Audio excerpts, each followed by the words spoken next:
ശരിക്കും ഞാൻ ഇപ്പോഴ് ഒരു നിമിഷം നമ്മുടെ സഖാവ് EMS നമ്പൂതിരിപ്പാടിനെയും അതേപോലെ തന്നെ മുൻ കമ്മ്യൂണിസ്റ്റ് ഭരണാധികാരികളെയൊക്കെ അവരുടെ ആത്മാവ് വിലപിക്കുന്നതാണ് നമ്മളിപ്പോൾ മനസ്സിലാക്കുന്നത്.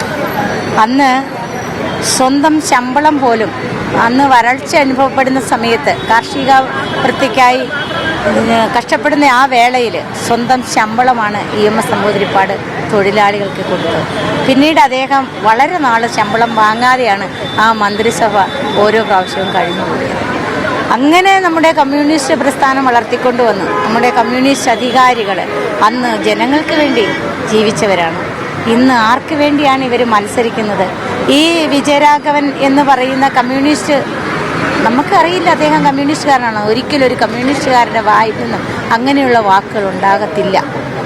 അത് കമ്മ്യൂണിസ്റ്റ് പ്രസ്ഥാനത്തെക്കുറിച്ച് അറിയാത്തത് കൊണ്ട് തന്നെയാണ് അദ്ദേഹം അങ്ങനെ സംസാരിച്ചത്.